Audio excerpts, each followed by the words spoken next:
Ja, goedemorgen iedereen. Broeders, zusters, vrienden. En, ja, ik zie geen bezoekers in ons midden vandaag. Maar mogen de Heer ons leiden en zegenen als we samen gedeelte uit Gods woord bekijken. Wilt u met mij bladeren? Nou.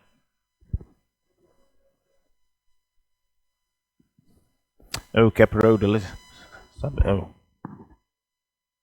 Beetje dichter, oké, ja.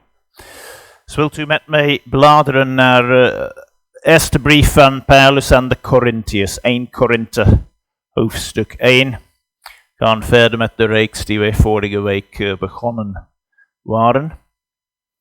En het gaat om vers 2 van de inleiding van morgen.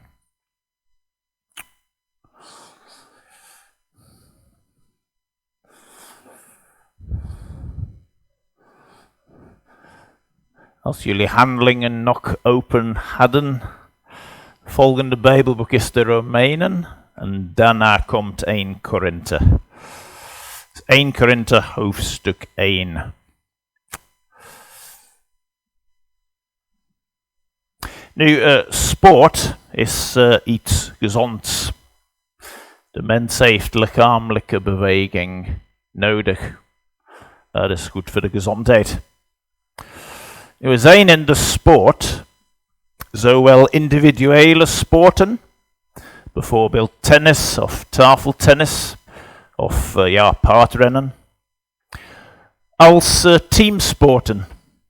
Teamsporten zoals bijvoorbeeld voetbal, volleybal of basketbal, waar een team, één team speelt tegen een andere. Als men een teamsport wil spelen, dan heeft men anderen nodig. Het zou onzin zijn om te zeggen, ja, ik wil een voetbalspeler worden, maar ik wil niet in een team spelen. Of ik wil een basketbalspeler worden, maar ik wil niet in een team. Of in een volleybal, dat wil ik doen, maar ik wil niet in een team spelen. Dat zou onzin zijn. Maar toch zijn sommige belijdende christenen geneigd om die houding aan te nemen tegenover de gemeente, de kerk van Jezus Christus. Nu, de kerk, de gemeente, welk woord wij willen gebruiken, het is een teamzaak. En het is ook heel belangrijk, en ik hoop in de preek van morgen dat ik dat kan overbrengen. Er is een boek in de bibliotheek dat, ik heb het aanbevolen een aantal maanden terug. Ik heb ook voor de dienst gekeken in de bibliotheek, dat ligt nog daar. Het gaat herontdekking, waarom zou ik naar de kerk gaan? Geschreven door Colin Hansen en Jonathan Lehman. Hartelijk aanbevolen. Veel mensen hebben vooral de laatste 2 of 3 jaar de kerk in vraag gesteld. Er is zoveel online te zien. Op YouTube en op andere kanalen. Sommige christenen ook beginnen de waarde van de kerk en samenkomen in vraag te stellen. Nu, dat is een gedachtegang. Het was al aan de gang, het was al bezig. Voor de tijd van lockdowns en voor de tijd van corona. Maar ik denk, coronaperiode, de coronatijdperk, heeft dat gewoon een beetje boven de oppervlak gebracht. Nu, de gemeente van Jezus Christus, ik herhaal het is een teamzaak. De leden van het team hebben elkaar nodig. Kijk door de Bijbel heen. Een geloof is vrijwel altijd in teamverband. Natuurlijk er zijn verhalen in het Oude Testament bijvoorbeeld over individuele christenen, individuele mannen en vrouwen van God. Maar hun geloof had betrekking tot hun toewijding binnen het volk van God. binnen de gemeenschap. Kijk, in het Nieuwe Testament, vrijwel alle christenen in het Nieuwe Testament waren lid van een plaatselijke gemeente. En er zijn enkel 2 uitzonderingen. Eén was die van het kruis. Ja, hij had niet veel tijd om bij een plaatselijke kerk te gaan aansluiten, dat is logisch. Hij hoorde bij het lichaam van Christus toen hij tot geloof kwam aan het kruis. Nu dan, er is ook de kamerheer uit Ethiopië in Handelingen 8. Waarom hoorde hij bij geen kerk? Wel, er waren geen kerken in zijn eigen land. We hopen en we hebben alle vertrouwen op, misschien heeft hij 1 gesticht toen hij terug naar huis keerde. Maar enkel 2 uitzonderingen uit al de honderden namen die genoemd worden christenen in het Nieuwe Testament. Ze waren allemaal lid van een plaatselijke kerk, van een plaatselijke gemeente. De brieven in het Nieuwe Testament waren geschreven hoofdzakelijk voor gemeentes. Nu hier ook, er zijn een paar brieven die geschreven waren aan individuele mensen, aan Timotheus bijvoorbeeld, of aan Titus. Maar wat was de bedoeling van de schrijver Paulus? Zijn bedoeling was om Titus en Timotheus te versterken en helpen voor hun bediening in hun kerken. Timotheus was de predikant in de gemeente te Efeze. Titus was bezig voor de Heer op het eiland van Kreta. Paulus wilde hen helpen. Nu, onze tekst van morgen, dat is ook geen uitzondering. De eerste brief van Paulus aan de Korinthiers. Dat wordt geschreven aan een gemeente. En de gemeente, ja, de boodschap is duidelijk, de gemeente is belangrijk. We even 1 Korinthe 1 vers 1 tot en met 3 opnieuw gaan voorlezen. Gods woord luidt hier als volgt. Paulus, een geroepen apostel van Jezus Christus, door de wil van God en Sostenes de broeder.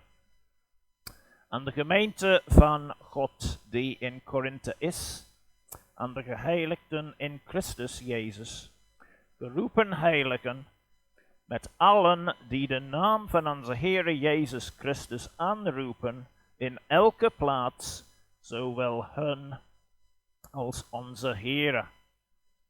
Genade zij u en vrede van God, onze Vader, en van de Heere Jezus Christus.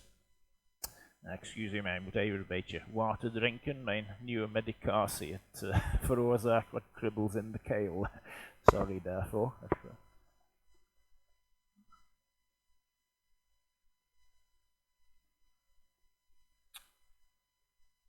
Dus dat is de inleiding tot deze brief, de eerste 3 versen. En vanmorgen willen wij vers 2 hier bekijken. De titel van de boodschap is inleiding 2 en het gaat hier om de ontvangers. In die tijd, in de oude wereld, als we het zo willen noemen, was het de gewoonte bij een brief eerst de zender te noemen. Dat is Paulus, dat doet hij in vers 1. Dan de ontvangers werden genoemd, de geadresseerden, en dat is vers 2, dus aan de gemeente van God die in Korinthe is. En dan op de derde plaats kwamen begroeting, en dan de inhoud van de brief. Dus de titel van de boodschap van morgen is inleiding 2, de ontvangers. Paulus had 18 maanden in Korinthe meegemaakt. We hebben net gehoord in Handelingen hoofdstuk 18 over het eerste bezoek van Paulus naar Korinthe. In die 18 maanden heeft hij de gemeente daar gesticht. Nu schreef Paulus een brief aan de Korinthiërs, jaren later, om hen uit bepaalde problemen te helpen. We komen die dingen later in deze reeks tegen, zo de Heer wil. Maar het was een gemeente op dat ogenblik met enorm veel problemen. Qua hoogmoed, qua verdeeldheid, qua hoererij, en ze hadden een verkeerd beeld op het huwelijk en ook op zoveel andere dingen. Maar Paulus schreef vanuit de stad Efeze rondom het jaar 53 of 54 na Christus. Nu, vorige keer in vers 1, voor diegenen die niet hier waren, of diegenen die in slaap gevallen waren, of voor wie de zondagsschool gaf. Even kort samenvatten wat ik vorige keer gezegd heb. Nu, ik maakte de opmerking dat Paulus heel nederig was. Hij had 2 namen. Hij had een Hebreeuwse naam en een Griekse naam. Zijn Hebreeuwse naam was Saul of Saulus. Zijn Griekse naam was Paulus. Na zijn bekering en in al zijn brieven stelt hij zich altijd voor als Paulus. De naam Saulus gebruikt hij niet. Nu, een van de redenen daarvoor zal zijn, hij wilde zich nederig opstellen. Paulus betekent de kleine. Paulus wist, hij besefte dat hij klein was in de ogen van God. Saulus had een meer beschaafde klank daarover. Dat betekent de geëerde of de verhevene. Paulus gebruikte die naam niet. Het was nog zijn naam, hij mocht het gebruiken, hij kon het gedaan, maar hij gebruikte de naam Paulus. En hij schreef dat de gemeente van God is. Dus niet van hemzelf, hoewel hij zelf de gemeente gesticht had. Het tweede ding zei ik vorige keer, Paulus had een roeping. Hij was een apostel.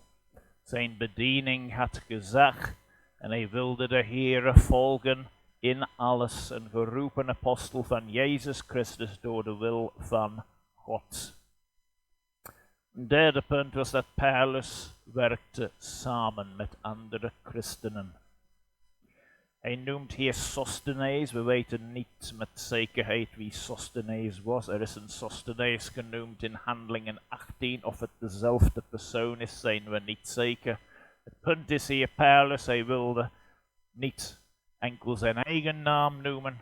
Hij wilde een broederheer noemen die bij hem was op dat ogenblik. Hij wilde samenwerken. Zo schreef hij deze brief aan de Korinthiers, aan de gemeente van God die in Korinthe is. Nu, ik heb het al gezegd, ik hoop dat ik in deze boodschap kan tonen dat de gemeente van God, of de kerk van God, welke woord te kiezen is soms een beetje moeilijk. Als wij gemeente horen in het Nederlands, kunnen we soms aan het gemeentebestuur of stadsbestuur denken, maar gemeente is het woord dat meestal gekozen is in onze Bijbels. Dat is een vertaling van het Griekse woord ecclesia. Nu, kerk, het kan misschien duidelijker zijn, maar in de Nederlandse taal denk ik, kerk wordt vaker gezien als een gebouw. En dat is niet de bedoeling van de betekenis van het woord ecclesia. Nu, gebouwen spelen een rol en zijn belangrijk, maar een gebouw is niet de essentie van de kerk. Kerk gaat om mensen.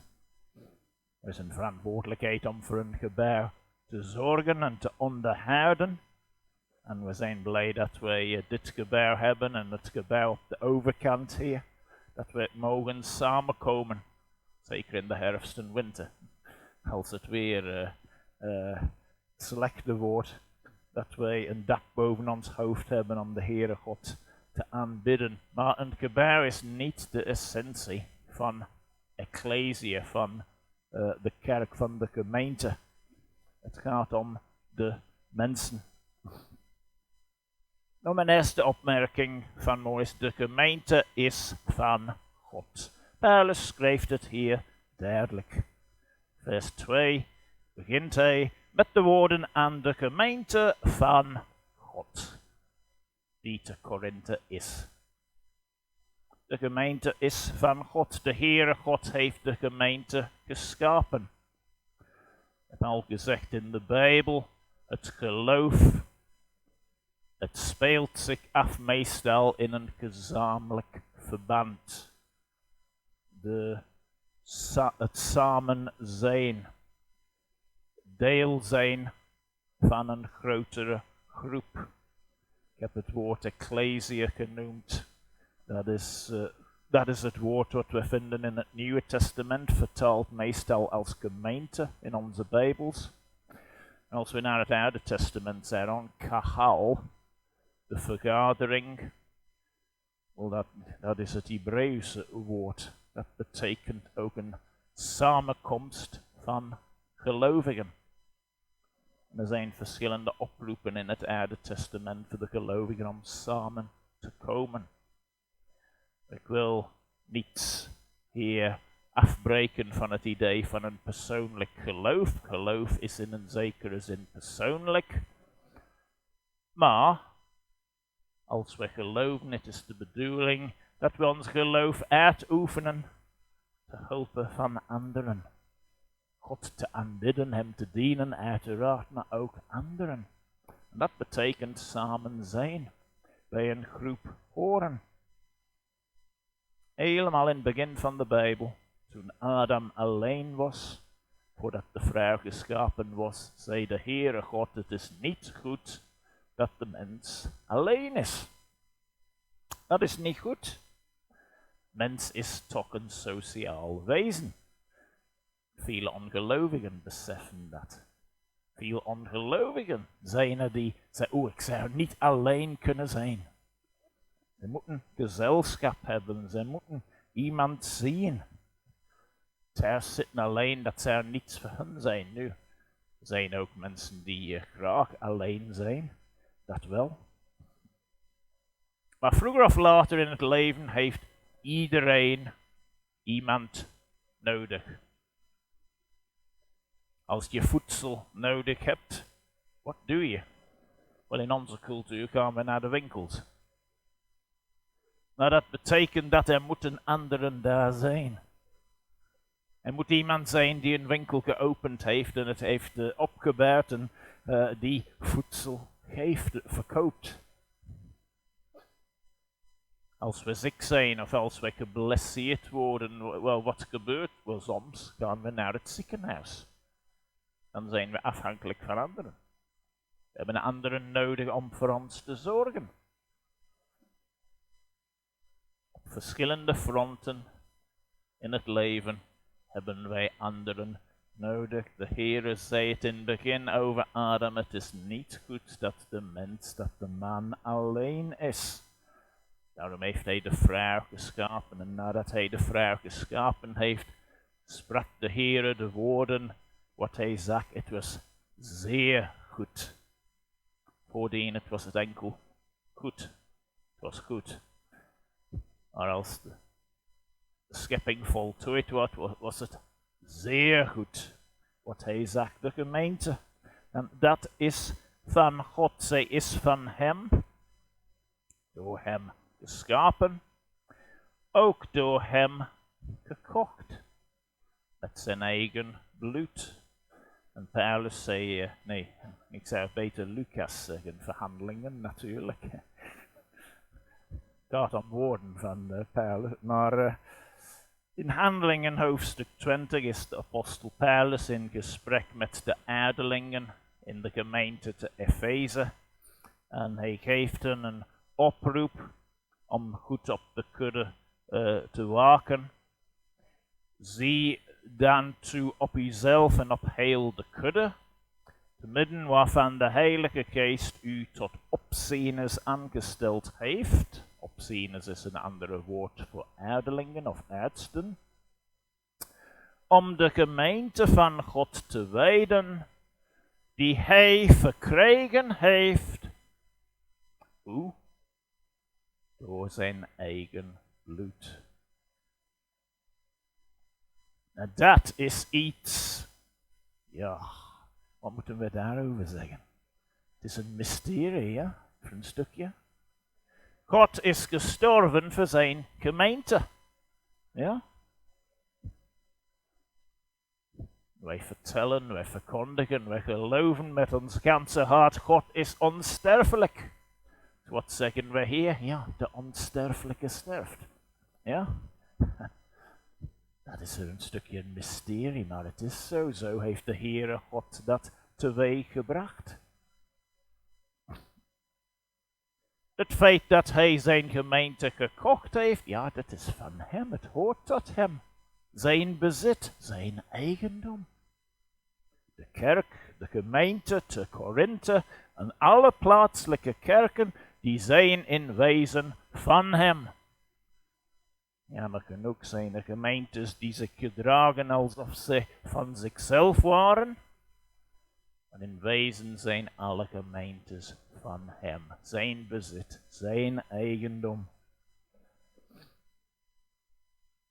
Nu het woord gemeente, of kerk als we dat woord gaan gebruiken. Soms heeft dat woord betrekking tot alle gelovigen. Geen uitzondering. Denk aan de woorden, bekende woorden, Efeze 5, vers 25. De apostel Paulus geeft de oproep aan mannen. Mannen, hebt uw eigen vrouw lief, zoals Christus de gemeente heeft lief gehad. Hij heeft zich voor haar overgegeven. Christus is daar voor de gemeente gestorven, voor alle gelovigen, geen uitzondering.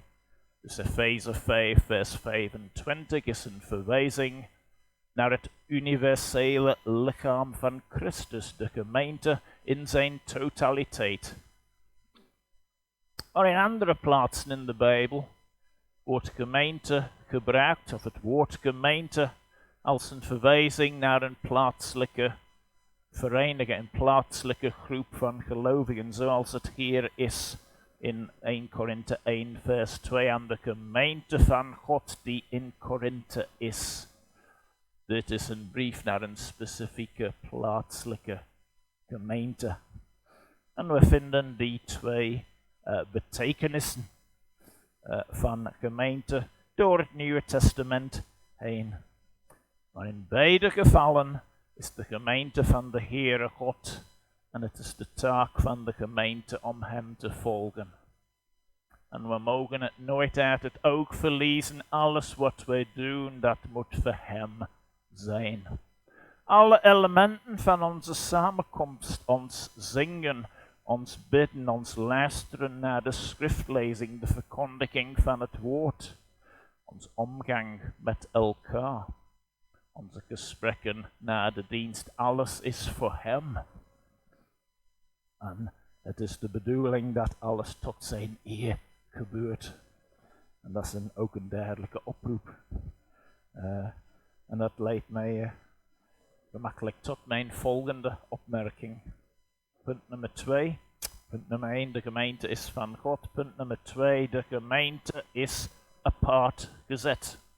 Paulus schrijft hier aan de geheiligden in Christus Jezus.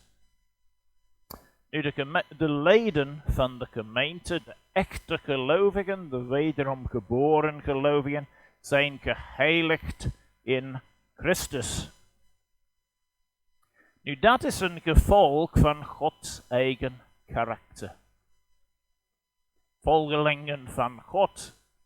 De bedoeling is dat ze God weerspiegelen. Wie ze zijn, hoe ze zijn, wat ze zijn, wat hun bezielt, wat hun drijfkracht is.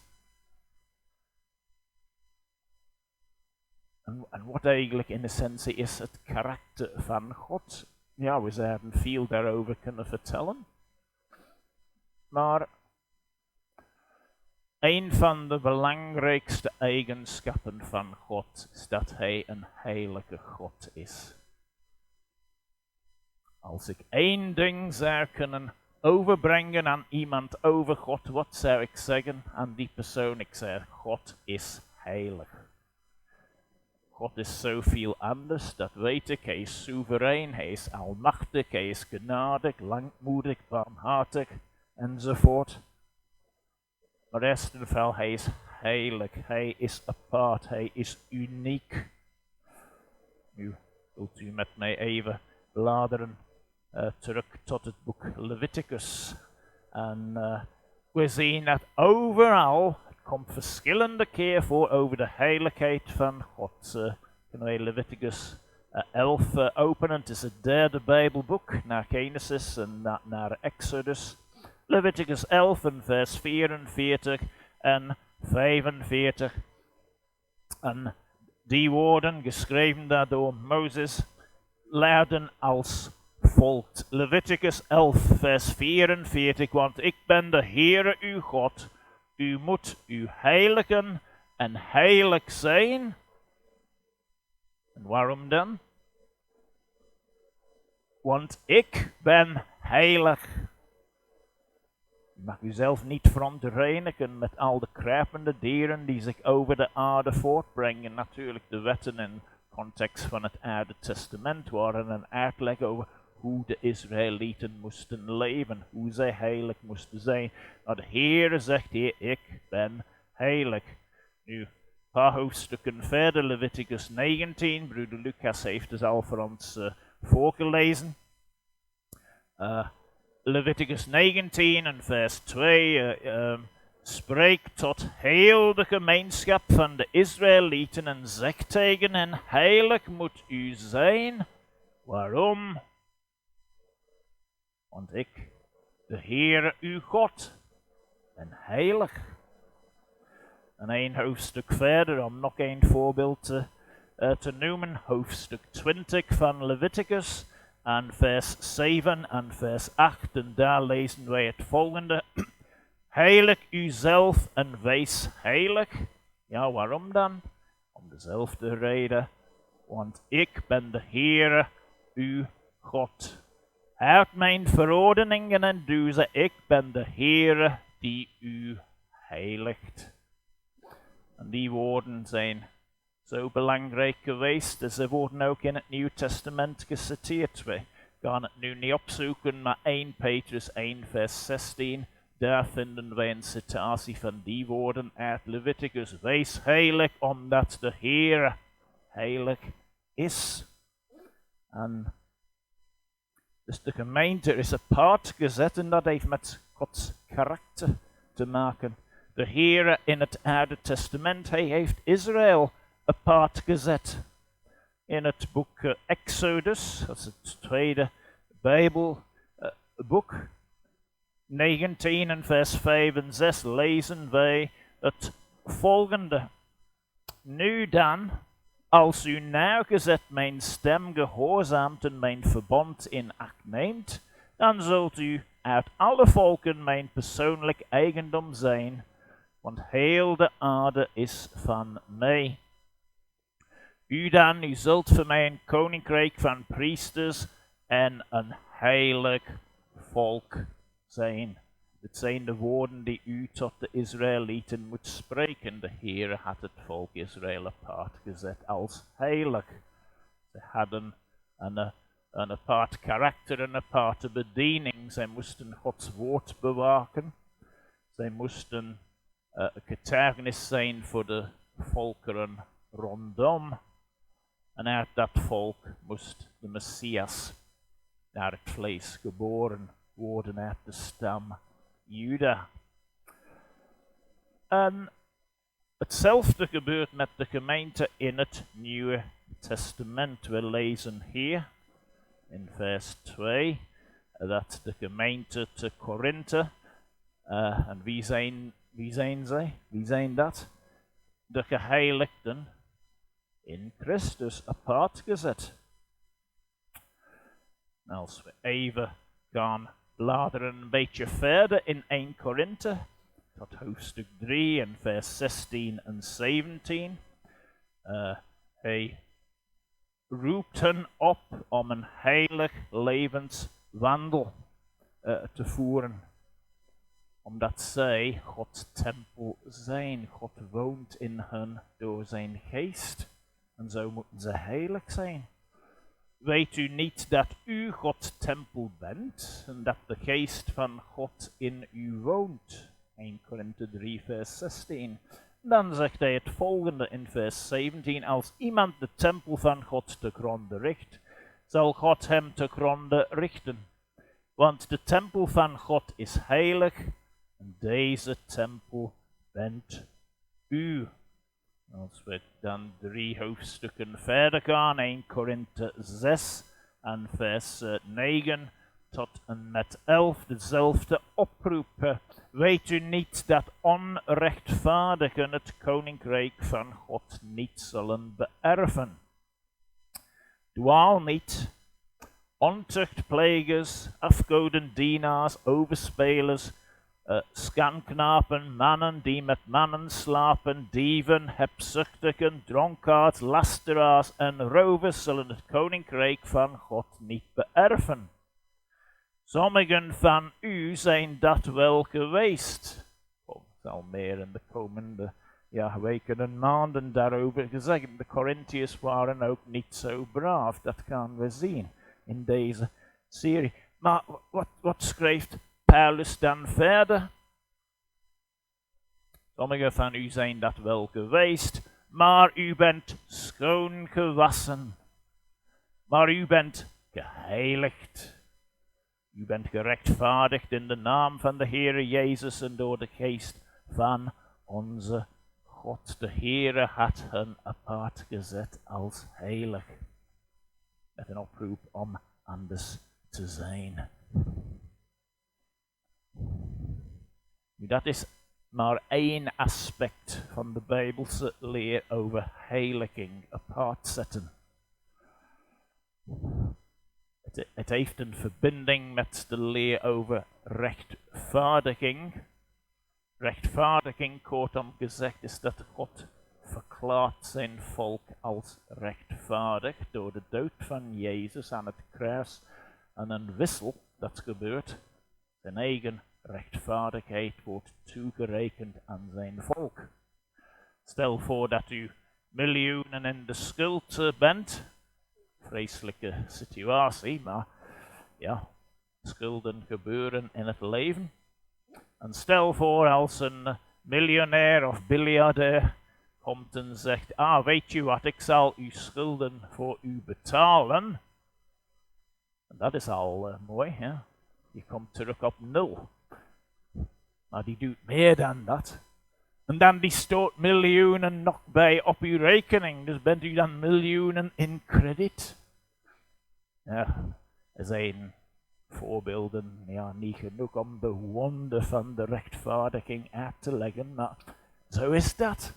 Jezus haalt zijn volk uit de schuld. Door in hun plaats te sterven. Dat is de vergeving van zonde. Maar meer dan dat. Ze komen niet enkel terecht op de 0. Dan stuurt hij de miljoenen van zijn eigen rechtvaardigheid. Dat is de grote wissel.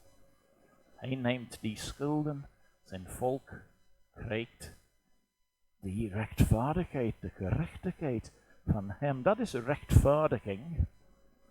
Uw heiliging, in deze zin, is een beetje gelijk.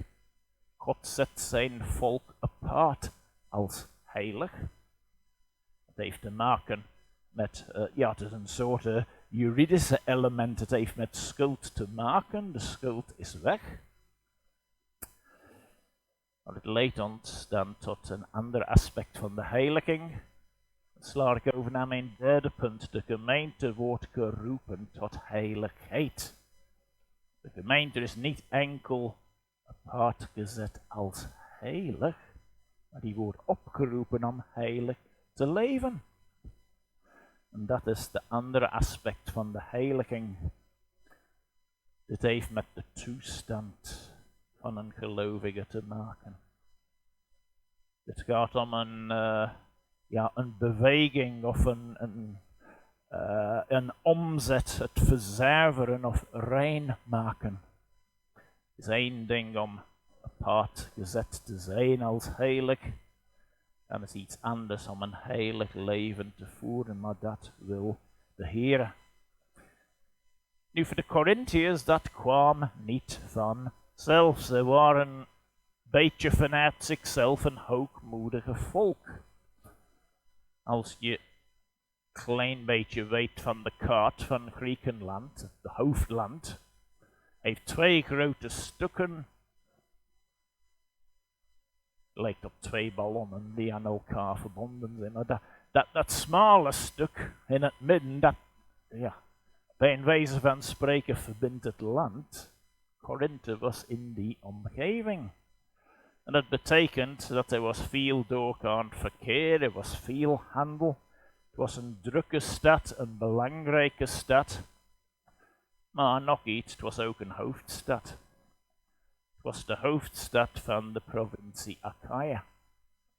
En soms gebeurt het, niet altijd, maar mensen die in een hoofdstad wonen, ze kunnen het idee hebben dat ze een beetje beter zijn dan de rest, dan de mensen uit andere steden, uit andere dorpen, uit andere...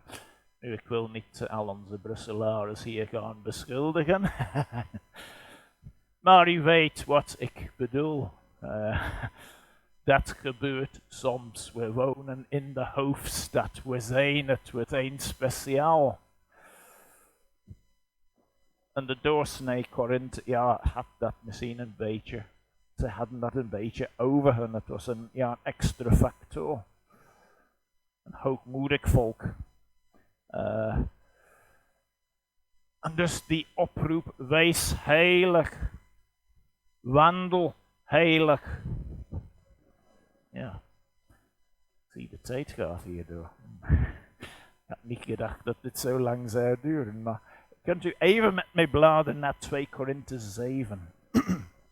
Volgende Bijbelboek, 2 Korinthe 7 en vers 1. 2 Korinthe 7, vers 1. We lezen daar, omdat wij dan deze beloften hebben, geliefden, laten wij onszelf reinigen van alle bezoedeling van vlees en geest en de heiliging volbrengen in het vrezen van God. Nu, wat waren deze beloftes? Wel, die beloftes die God in het Oude Testament aan zijn volk gegeven had om een vader te zijn, dat zij zouden hun zonen en dochters van hem zijn, dat hij in hun midden zou wonen als zij oprecht met hem zou wandelen. En die zijn eigenlijk in het gedeelte voordien aan het einde van 2 Korinthe 6 een beetje herhaald voor de Korinthiërs. Maar Paulus zei, omdat we dan deze beloften hebben, geliefden, laten wij onszelf reinigen van alle bezoedeling van vlees en geest en de heiliging volbrengen in het vrezen van God. En wat wil dat zeggen? Loskomen van alles wat onheilig is. Nu, we kunnen hier de Korinthiërs beschuldigen. We lezen 1 Korinthe en we zouden de vraag kunnen stellen, wat was dat voor een gemeente? En immoraliteit en al hun ruzie en verdeeldheid, oneenheid enzovoort enzovoort. Nou, eigenlijk iedereen die bereid is om eerlijk te zijn. En iedereen die eerlijk en oprecht in eigen hart, in eigen boezem kijkt, die weet, ja, ik ben een zondaar. En ook vertrouw ik op de Heere Jezus voor mijn redding. Ook geloof ik in hem. Ja, mijn leven is niet wat het moet zijn. Een christen kan zeggen, ja, ik ben gered en ben een gerette zondaar. Ik ben wel gered, maar ja, ik zondig nog. De oproep is dan, ja, leg die dingen naast u neer. En dat kan verschillende dingen zijn voor verschillende mensen. Wat u in verzoeking brengt, heel gemakkelijk misschien, dat is misschien niet het ding wat mij in verzoeking brengt. Waarom? Ja, ik ben niet u, u bent niet mij. En u bent waarschijnlijk blij dat dat zo is. Maar wat u verzoekt, zal mij niet noodzakelijk in verzoeking brengen. Nou is er iemand hier, u bent geneigd om te veel te eten. Nu, ik zeg het heel vriendelijk, is gewoon een voorbeeld. Let op met al de kookprogramma's op de televisie. Let een beetje op daarmee. En ik weet sommige, ja, ik denk de meeste mensen houden van voedsel, ja. Denk het. We hebben het nodig om te eten, dat weten wij, maar mensen die een beetje in de problemen daar kunnen komen, ja, let op met de verzoekingen rondom u, al die kookprogramma's en al de reclames die in de brievenbussen steeds komen van de supermarkten. Zoveel procent af van dit en daar moet ik gaan kopen.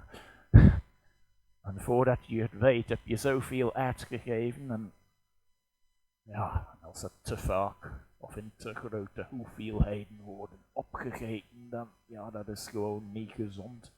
En dat zorgt voor andere problemen. Dat is maar een voorbeeld. Voedsel kan een verzoeking zijn voor sommigen. Let op, bid om wijsheid.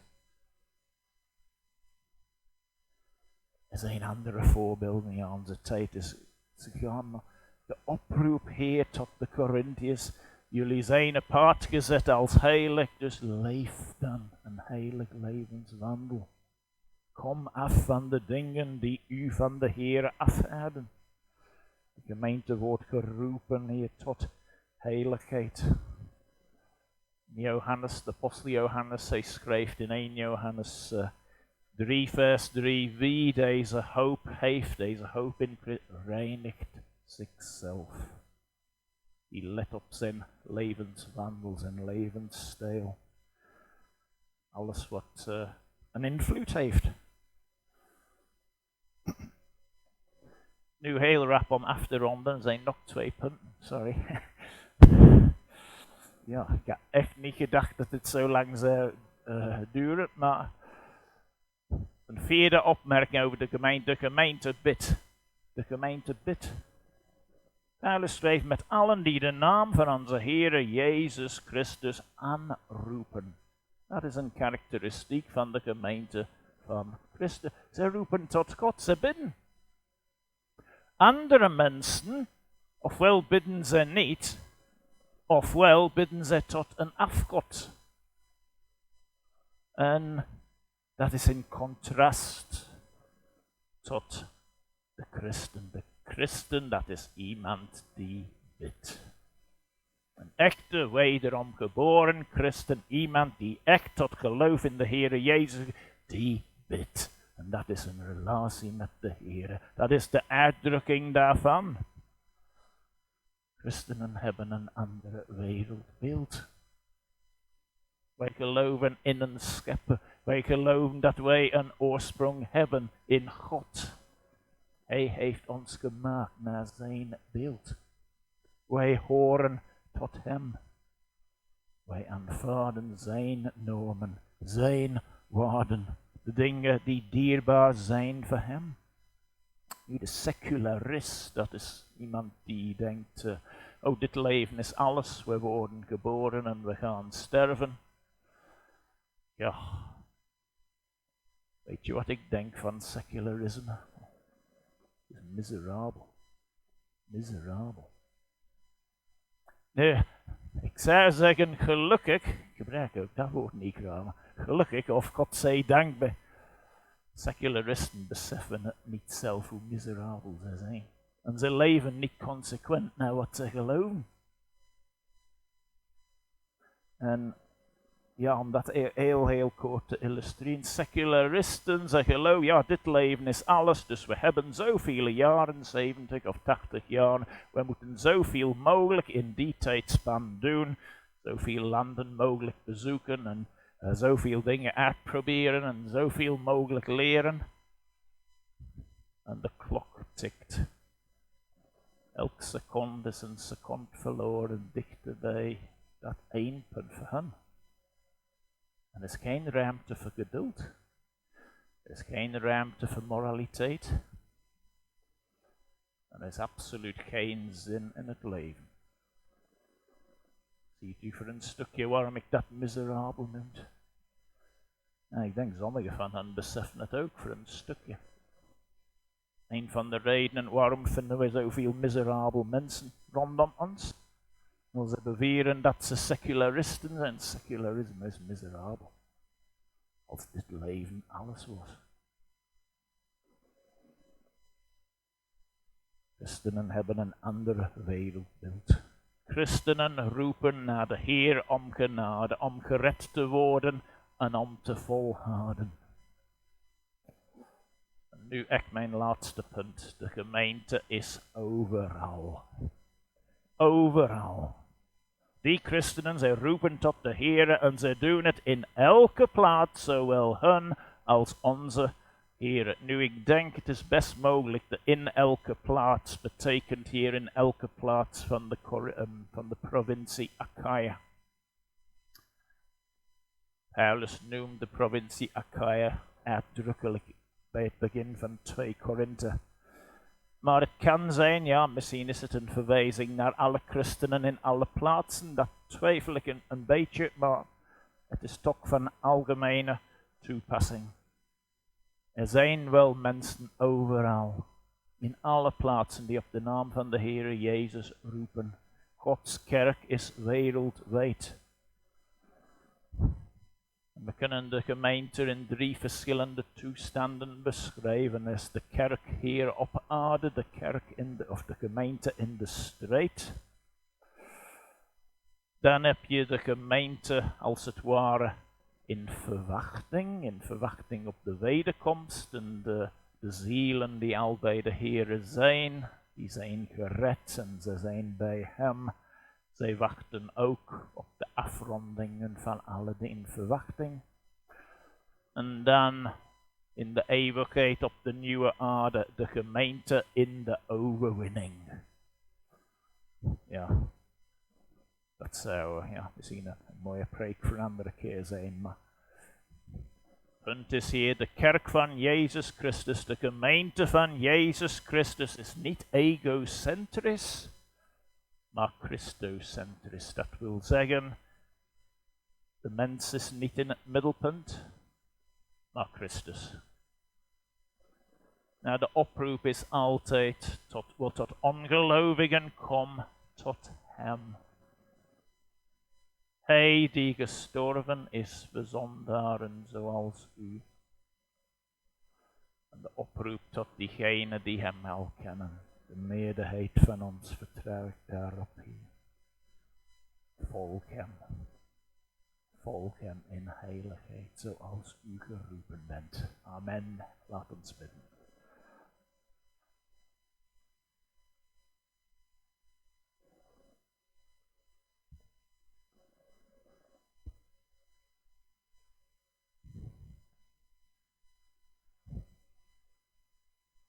Vader in de hemel, wij danken u voor dit klein gedeelte van uw woord dat wij mochten openen vanmorgen. We danken u voor al de waarheid die daarin staat. U heeft uw gemeente apart gezet voor uzelf. Omdat de gemeente tot u behoort. Heer, voor ieder van ons hier aanwezig vanmorgen. Heer, we zijn uw kinderen. U heeft ons gerechtvaardigd. U heeft ons geheiligd. Apart gezet voor u. Help ons om tot uw eer te leven in de kracht van uw heilige geest volgens uw woord. Om uw naam te verheerlijken en groot maken. Heer, is er iemand hier een vreemde tegenover uw genade?